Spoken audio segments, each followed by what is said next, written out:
بسم اللہ الرحمن الرحیم نحمده ونصلی ونسلم علی رسولہ الکریم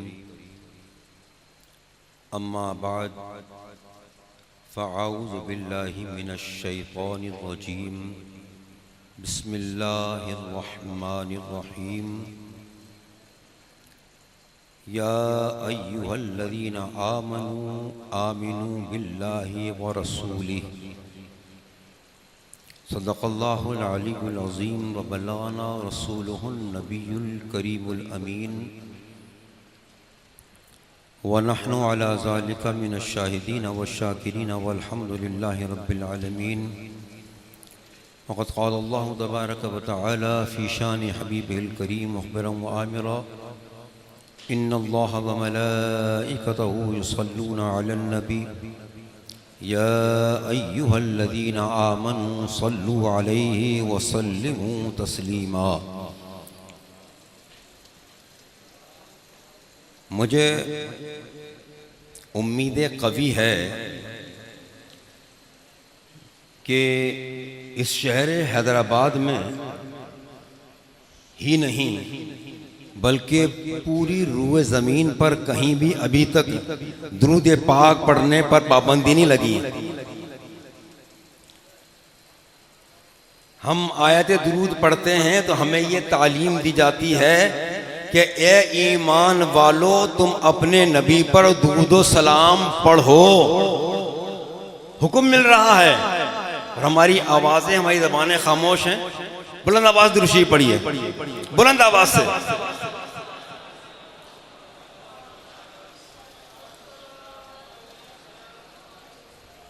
اور یہاں پر مؤدبانہ ایک گزارش میں اور کروں گا، بات ذہن میں آ گئی کہ جب نماز کے بعد دعا مانگی جاتی ہے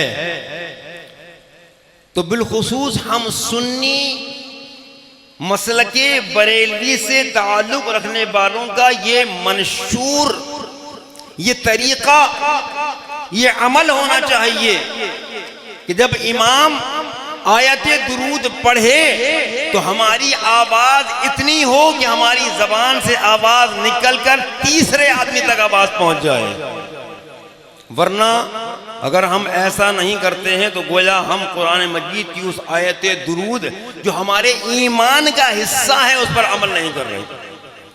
تو خدا را اس بات پر عمل کیجیے، اللہ تبارک و تعالی ہم سب پر اپنا کرم فرمائے۔ درود شریف پڑھ لیجیے۔ اللہم صلی علی سیدنا و نبینا و شفینا و مولانا محمد معدن الجود والکرم و آلہ و اصحابہ و بارک وسلم۔ اے جذبہ محبت، اے جذبہ محبت، کچھ جذبے دل دکھا دے، طیبہ کی ہر گلی میں کعبہ میرا بنا دے، طیبہ کی ہر گلی میں کعبہ میرا بنا دے، اور یا رب خلیل مستر ہے خوار و بیزار و ابتر، یا رب خلیل مستر ہے خوار و زار و ابتر، اچھے میاں کا صدقہ اچھا مجھے بنا دے۔ خلیل ملت کا عرس، تو خلیل ملت کی جو تعلیم شعر کی شکل میں اور جو خواہش تھی وہ بیان میں نے کرنے کی سعادت حاصل کی۔ اور تاج الفقہاء کا عرس ہے تو آپ فرماتے ہیں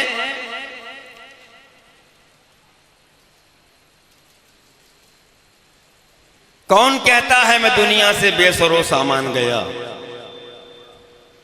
کون کہتا ہے میں دنیا سے بے سر و سامان گیا۔ اور مقطع میں کہتے ہیں، اور یہ بات بڑی شان والی ہے، بڑے عرصے پہلے آپ نے یہ شعر کہا تھا اور مصداق اس کا سامنے آیا کہ جب رمضان المبارک کا مہینہ تھا، 24 تاریخ تھی، اور مفتی محمد العلماء کی جسم سے روح نکل رہی تھی تو آپ قرآن کی تلاوت کر رہے تھے۔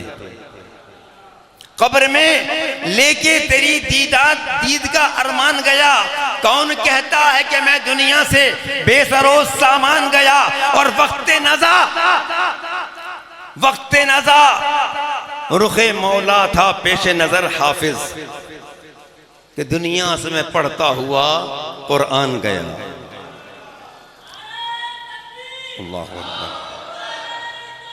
یا رسول اللہ، زندہ باد، آمد، سبحان اللہ۔ عزیزان محترم، قرآن مجید کی آیت کریمہ کا ایک حصہ میں نے تلاوت کیا، بس اسی سے متعلق چند باتیں پیش کرتا ہوں۔ رب فرماتا ہے، یا ایھا الذین آمنوا آمنوا باللہ ورسولہ، اے ایمان والو ایمان لاؤ اللہ پر۔ یا ایھا الناس نہیں کہا، ایمان والوں کو مخاطب کر رہا ہے رب کائنات۔ اور ایمان والا کون ہے؟ جو اللہ کو مانتا ہے، رسول کو مانتا ہے، کتابوں کو مانتا ہے، تمام انبیاء کو مانتا ہے، موت کو مانتا ہے، مرنے کو مانتا ہے، حشر و نشر کو مانتا ہے۔ رب کائنات اسے مخاطب فرما رہا ہے اور کہہ رہا ہے، اے ایمان والو کیا کرو؟ ایمان لاؤ۔ مطلب یہ ہو کہ تمہارا خالی کلمہ پڑھ لینا، نمازوں کا پڑھ لینا، تلاوت قرآن کا پڑھ لینا تمہارا ایمان لانا نہیں ہے۔ جب تک کہ تم رسول پر ایمان نہ لاؤ، یعنی اللہ تبارک و تعالیٰ کے پیارے حبیب کو نہ مان لو، اور کیسا مان لو کہ اپنی جان سے بڑھ کر مان لو۔ جبھی تو فاروق اعظم سے جب پوچھا، اے عمر تجھے پیاری چیز کیا ہے؟ اور آپ نے فرمایا، یا رسول اپنی جان کے علاوہ جو ہے وہ مجھے آپ سے محبت، اپنی جان مجھے بڑھ کر ہے، باقی تمام چیزیں پیچھے ہیں، ساری محبتیں پیچھے ہیں، اپنی جان مجھے آگے۔ آقا فرمایا، اے عمر تیرا ایمان مکمل نہیں۔ کس کی فرما رہے ہیں؟ فاروق اعظم کے لیے۔ عمر تیرا ایمان مکمل نہیں۔ تیرا ایمان مکمل کب ہوگا؟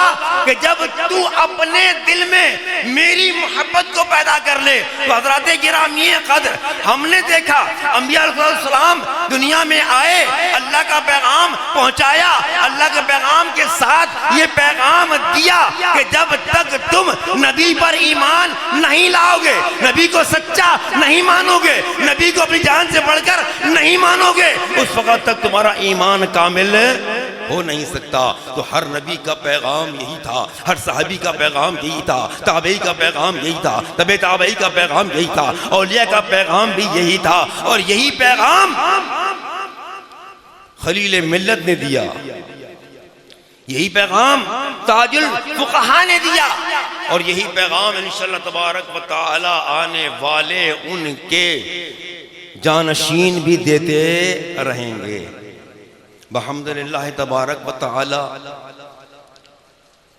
تاج الفقہاء برادر گرامی محمد العلماء مفتی احمد میاں برکاتی رحمت اللہ تعالی علیہ کے چھوٹے شہزادے جواد العلماء حضرت علامہ مولانا مفتی محمد جواد رضا برکاتی دامت برکاتہم العالیہ محمد العلماء کے سجادہ نشین، اب تمام تر ذمہ داری ان کے کاندھوں پر ہے کہ جو کام کا آغاز قبلہ والد گرامی یعنی خلیل العلماء نے کیا، اور جس باغ کو سینچتے ہوئے محمد العلماء نے دنیا سے پردہ فرمایا، اسی باغ کو، اسی درخت کو آبیاری کرتے ہوئے انشاءاللہ تبارک و تعالی جواد العلماء بھی اس کام کو آگے بڑھاتے رہیں گے۔ مگر بات یہی ہے کہ جب تک ہم نے علماء کا ساتھ نہیں دینا، اس وقت تک کوئی کام آگے بڑھ نہیں سکتا۔ اور علماء کا ساتھ دینے کا مطلب کیا ہے؟ کہ جو علماء آپ کو بتا رہے ہیں، یعنی کہ ساتھ ساتھ چلنا ہے، ساتھ ساتھ دوڑنا ہے، بس سارے کام کرنا ہے، نہیں. جو مسائل، جو باتیں علماء بتا رہے ہیں، ان پر ہم مکمل طریقے سے عمل پیرا ہونے کی کوشش کریں. تو پھر ہم علماء کا ساتھ دے رہے ہیں. تو پھر کیا ہوگا؟